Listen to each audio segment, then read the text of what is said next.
I know I'm early, but let's do this. We got an edit to watch, right? Let's get it. Let's go. Introducing the Couch Rider Raven Report. Let's go. Ravens, Ravens, Ravens. Couch Rider. Ravens, Ravens, hey, Ravens. We gon' ride out. Ravens, Ravens, Ravens. Couch Rider.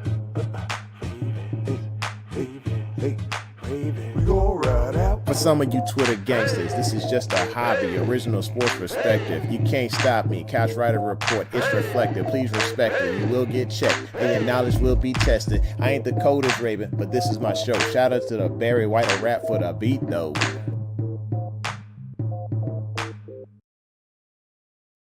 Hey. Welcome back to the home of original sports perspective from our couch to yours. This is your host, your Couch Rider Raven Jermaine, and this is my co-host over here, daggone cat Wink. Somehow she's stuck on my couch, so she's not going anywhere. Not because I don't want her here, but she's here. Anywho, thanks for tuning in. Make sure you hit the like button, hit subscribe, and smack the bell so you know what is going down. I know that y'all probably watching the Natty right now, so I'm just gonna keep this short. It was one heck of a game of football week, or it was a heck of a weekend of football. We got to see some ups, we got to see some downs. The plus side of the house is no Josh Allen in the playoffs, but I didn't want his coach fired. To be on the record, I thought Sean McDermott had at least, I'd say, 2 more years of grace that he should have been given, and he was not given that grace. And that kind of frustrates. It's kind of frustrating because you see a good coach who deserved another good year, and I think there's just a lot of Vince McMahon's, not the pedophile side, but Vince McMahon's when it comes to the firings. It didn't make any sense whatsoever on a couple of these firings. Like, I feel like people they grew impatient. They wanted what they wanted, and they wanted it now. And that's not fair. That's not fair. I feel like as a coach of an organization, yes, it's only going to be one championship handed out every year. There's going to be some losers. There's going to be coaches that create a great deal of continuity. And when you create that continuity for your team, whether it be being a leader, having an offensive mind or that defensive mind, there should be some grace. There should be some understanding of, hey, I wasn't given everything I needed to be successful, or y'all didn't draft properly, so I couldn't do my thing. Or, hey, you know what? Let's talk about this defense coordinator and why this didn't work out. Or let's talk about this offensive scheme and why it needs some work, and let's add weapons level. Anyway, you're building. You're constantly trying to build to get better. And I think when it came to the Bills, they were working in that direction. They just had They had a down year, But a lot of teams had a down year. Baltimore had a down year. Kansas City had a down year. Houston was up and down, and then they really looked terrible this weekend. It was crazy. And we shouldn't have expected the Houston Texans to do our dirty work with one team that has just been on point. And here they are, 15 straight years. All we've seen in AFC championships is Chiefs and Patriots. I'm sick of it. I'm absolutely tired of it. And the window, I tell you, is open. The window's open. But let's see who's here, folks. Big Reg is here saying, what's up? Lisa says, hey, Jermaine, Tony Weaver can come in for a second interview so he came in for a second interview for the coach. Yes, and I saw that today as well. The thing about Anthony Weaver, do you want the type of mentality that he has? So when it comes to leaders, there are leaders who lead from the front, and then there are leaders who are all about dictatorship. And you kind of want to balance in between, because you don't want your leader over here, and I always refer to it as digging ditches, right?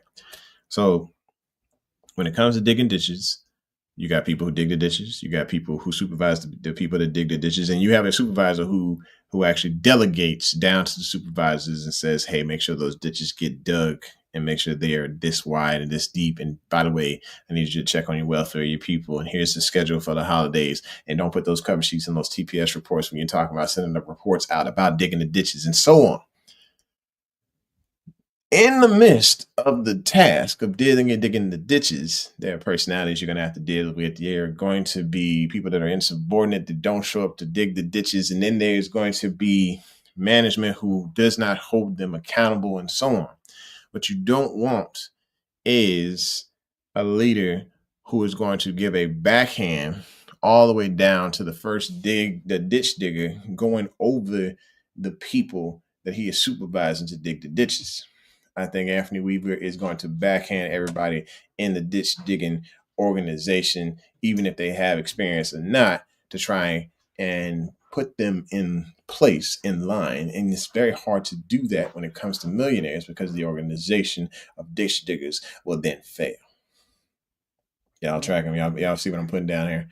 What I'm saying is that when it comes to leadership, you have to have a balance. Weaver doesn't sound like he has a balance. He sounds like more of a dictator.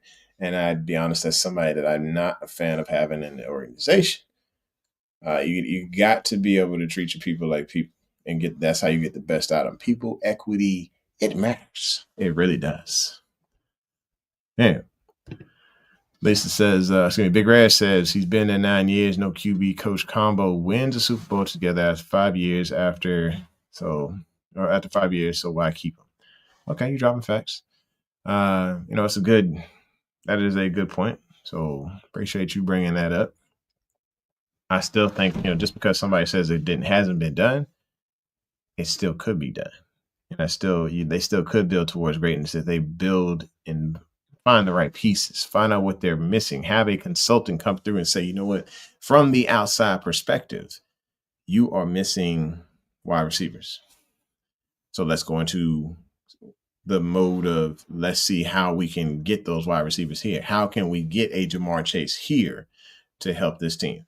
And I know we're talking about the Bills because this is the Ravens that we need to be discussing. But what I'm saying is, how do we get a defense coordinator in there who is going to make sure this defense is solid? And that's the same thing with us. How are we going to get that defense coordinator who is going to come in and empower his players to be able to make the big time plays, but also have that flexibility to make things happen? Next is the offense. Okay. How are we going to be able to get a coordinator in there who is going to match the energy of Lamar Jackson and be able to put schemes in there that allows him to be flexible to do his thing? Wilbur says, I hope y'all hire Hugh Jackson. That is just absolutely the worst hateful thing you've said on this show in years. No, absolutely, sir. No. Take several seats. Several seats, Will. Love you, but take several seats. Adit says, I think it would be Minter. So I'm kind of out on anything. Well, I'm not out on everything close to Harbaugh's, but I'm close. The only exception is Kubiak. But Kubiak comes from his own family tree of coaches and he's been around the Ravens facility, but at the same time, he's learned his own brand of football, and it's impressive to watch Clint Kubiak and how he operates an offense. And what I'm talking about is this is just a guy who I'm impressed with. Of course, we saw it this weekend. We saw the schemes this weekend. We saw the flexibility. We saw an offensive coordinator for the Seahawks handle business, who he had high-powered an aerial offense, modern situational play that is in. Lamar Jackson spoke highly of Clint Kubiak. Of course, his dad is Gary, who is a Super Bowl champion, by the way, who was the Ravens offensive coordinator before he left us and went and won the championship. We want that second interview. We want a young candidate, somebody who's going to be around for a long time. And we want somebody up and coming. What I don't want as a head coach is a guy who doesn't know how to lead, or that thinks they know how to lead and they're too much of a dictator. And who I'm talking about is Mike McDaniel. Harbaugh gone. Harbaugh got fired, son. Yeah. So Mike McDaniel, and I don't want Weaver. One is the exact opposite of the other. And together they would probably be a good balance, but I don't want Weaver running the show. I don't want McDaniel running the show. I want him maybe as a offense coordinator. I went back and watched the tape on that guy.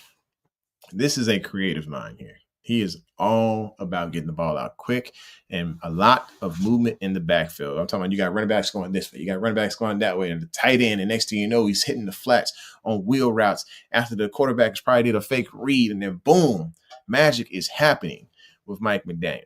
His scheme creativity, his play action concepts, his rapid offensive tempo, absolutely love it. Because you know how long we take trying to get that ball snapped?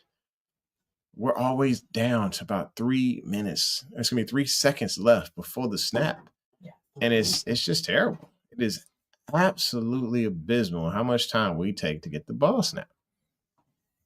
His scheme is solid.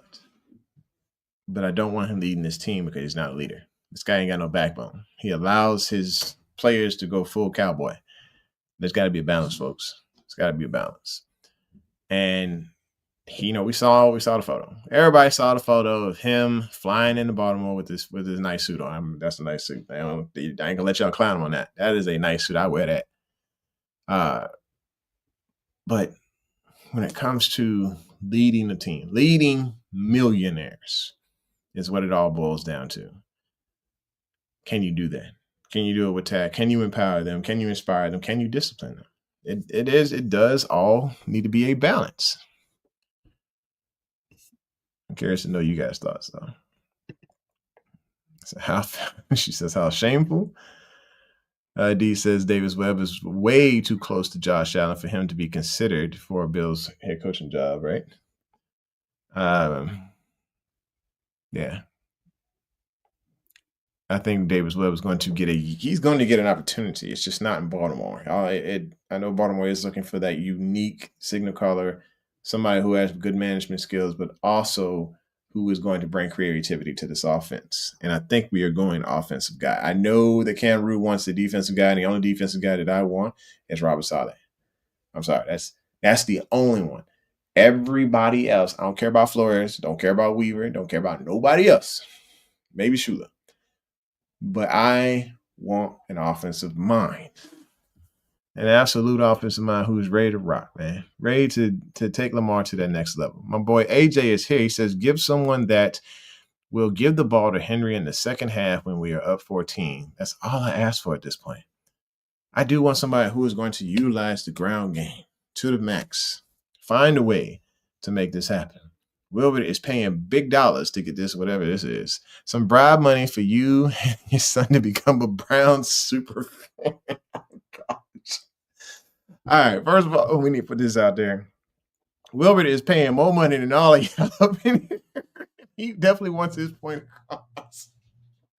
I just want to say, yeah, appreciate you, Will, but no, we cannot become Brown super fans. Cameron is probably a Chiefs fan till he dies. I am, as you see it, I ain't never taking that off the wall right there. Because that's my guy. There's only one player that I took off the wall, and that's because he has some massage issues, and hopefully gets them cleared up. Massage parlor issues. But yeah, we got legends on the wall all over this place, and they are staying up. We will never become Chili Mac fans and go join the Cleveland Browns. No, I'm sorry, sir. I'm sorry. We got Old Bay. It's too much Old Bay in our system to go and join the Cleveland Browns. Yeah.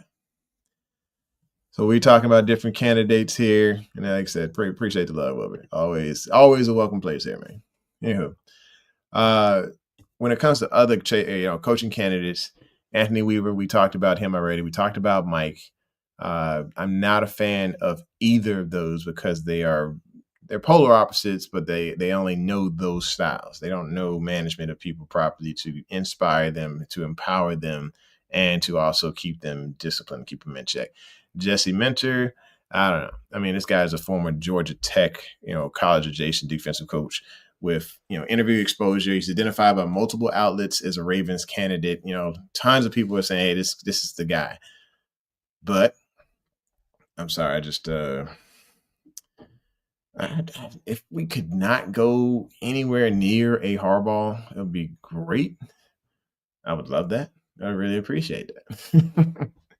His defensive philosophy is aggressive, is versatile, and he's got modern gap pressure concepts. So if we remember Rex Ryan, that was more of the he had pressure concepts that was organized chaos, and I miss that.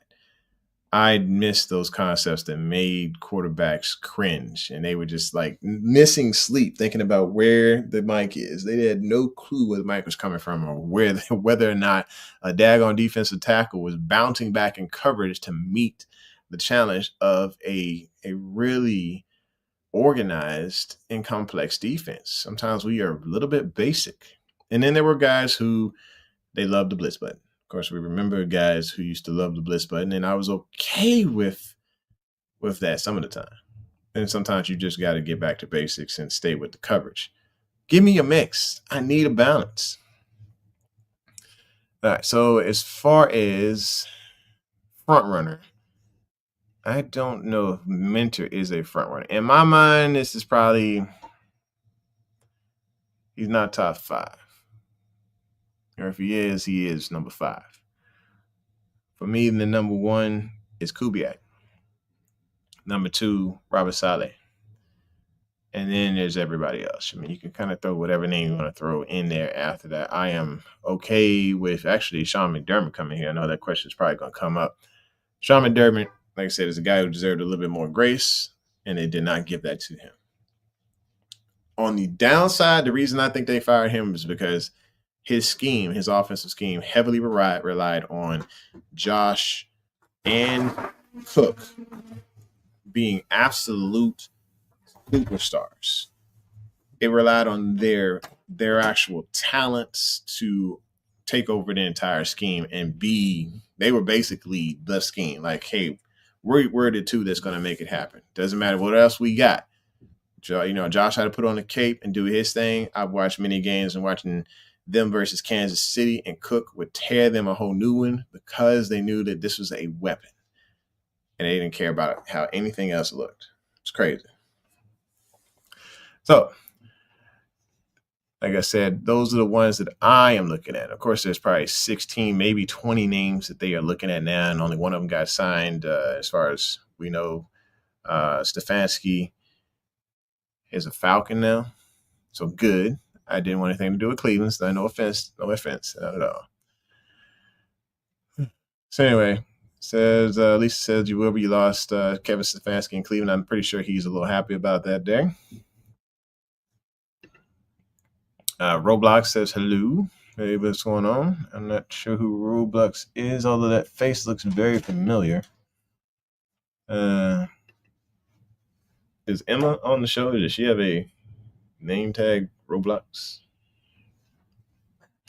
I think that might be her. Emma Sparks? Yeah. Is that her? Wait, zoom in. I can't zoom. I don't think that's her. Okay, cool. Well, somebody else is saying hey. Danny Morales says, what's up, man? Make sure y'all hit the like button, subscribe, and smack the bell.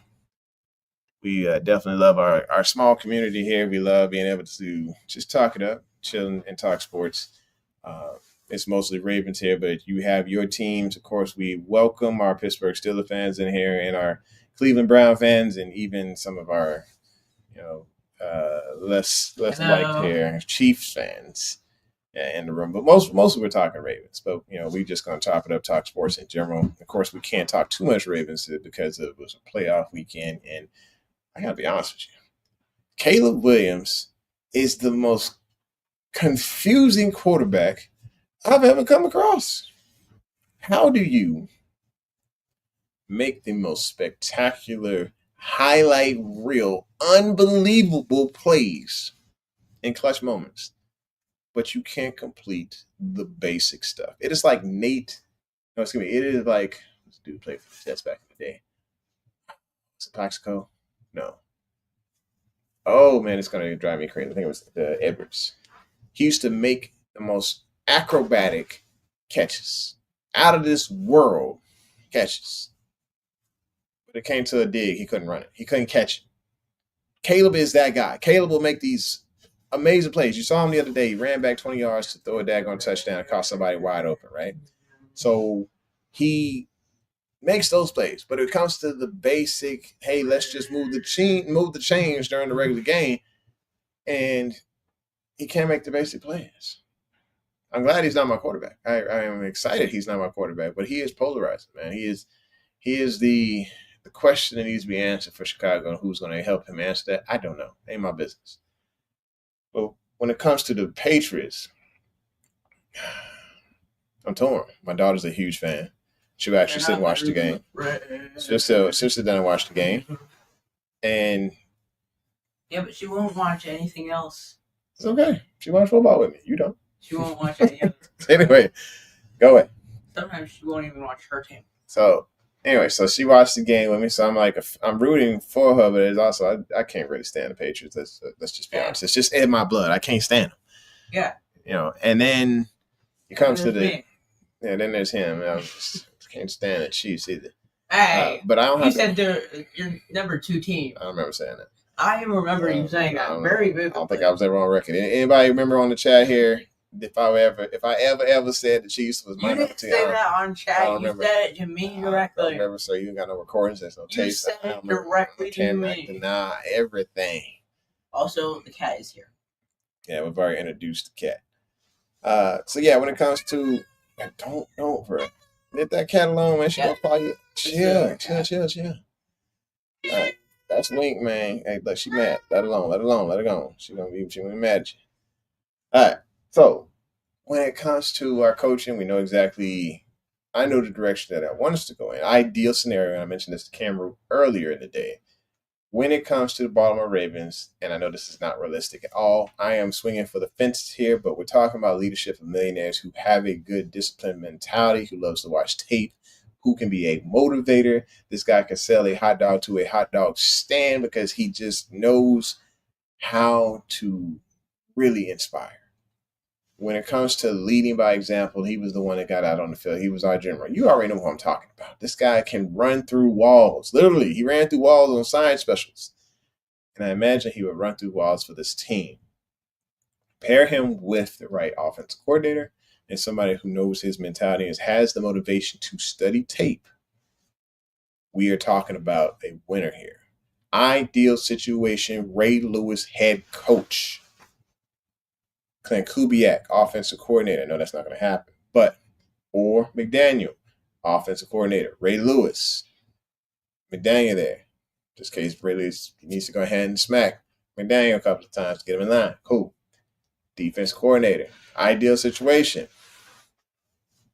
Robert Saleh. But I know that Robert Saleh is looking for a head coach position, not a lateral move. So, of course, if we had to bring someone in, then Flores or Weaver, to me, as a defense coordinator, not as a head coach, would be a good situation because Ray and Weaver, of course, would have good ties. And Flores has a defense that takes a lot of chances. I like that. But I don't see these guys as leaders of the team. I want a guy who can motivate and get the job done. Ed Reed, he wants to be a coach, but I don't want to do Ed at this level. Let him get some college experience in first. And I know that Ray's probably a similar situation, but Ray watched so much tape. And Ed did watch tape as well. They both reviewed tape like crazy. And maybe them together would be something special. It's an ideal scenario, but it's more celeb than it is scheme. That could be a problem. So, and of course, we know that some of the GOATs that tried to go into coaching, it didn't always work out for. Michael Jordan, for instance. Fantastic player, competitor, awesome. Terrible GM, terrible owner. Terrible gambler. Terrible gambler. Lisa says, what about Mike LaFleur or Mike McCarthy? I don't want nothing that has touched the Cowboys in life ever. I'm going to be honest with you, no, please, no, not McCarthy. Maybe he could do something different here, but I think we're thinking more young going forward. LaFleur's, maybe. I would. I said top of my list is still Kubiak. I want Kubiak, and if he came in as head coach and then got his own offense coordinator, maybe like a pass game coordinator, hires them from the Seahawks to be the offensive coordinator. That way he's like instilling his scheme into the Baltimore Ravens. That'd be great. No, you didn't, Jermaine. Yeah, see, I never said it.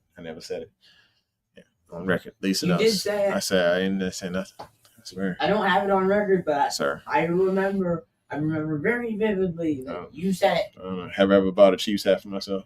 No. Have I ever bought a Chiefs sweatshirt for myself? You said the Reds Never. You're number one. Never. And the Chiefs are your number two. Pretty sure I ain't saying nothing about number two. I ain't never had no number two. Even though we beat you by 17 points after you said that. I don't remember saying that. You said that No. right before Chiefs game. Never. Y'all know I bleed purple, man. You know what I'm saying? You cut me, I bleed. I bleed purple. Yeah, you need purple. Then right after that, it's right. Sir, tell you right now, it's a bunch of crap. It's a bunch of crap. All right, here we go, y'all. So we sitting here at 26 minutes. Of course, I want y'all to go back and enjoy the natty, do your thing, but be sure to hit the like button, hit subscribe, and smack the bell so you know what's going down. We're gonna be looking at draft picks this year, and I am excited because this is one of my buddies. It's his favorite time of the year. And he has done research probably since the draft last year on the class this year. So I'll be looking up Damian Parsons' information. You'll find him on Locked On Draft. He is the host of Locked On Draft, and he is just going over prospects like crazy. His knowledge of college football is unmatched, I'll be honest. He is just that good. So I am hoping that I'll be able to peek into his vault of information and bring a little bit to the show and hopefully maybe beg him and plead, maybe pay. No, I'm kidding. To get him on the show would be cool to see Dame on the show and also just a few other friends. So just let me know what your thoughts are on this video. Hit the like button. You know, give me like 2 things that you liked. Give me something that you didn't like. That could be better. And if you like it, go ahead and share it with somebody. I appreciate y'all for just coming through, especially on a night like tonight, like Natty Championship, and you over here with me. So thanks for coming through to the home original sports perspective from our couch to yours. This is your couch rider, Raven, saying y'all constantly got me falling off the couch, and I appreciate the love. Give me 2 claps. Fade to black. Introducing the Couch Rider Raven Report. Let's go. Ravens. Couch Rider. We gon' ride out. Couch Rider. We gon' ride out. For some of you Twitter gangsters, this is just a hobby, original sports perspective. You can't stop me. Couch Rider Report, it's reflective. Please respect it. You will get checked, and your knowledge will be tested. I ain't the coldest Raven, but this is my show. Shout out to the Barry White of rap for the beat, though.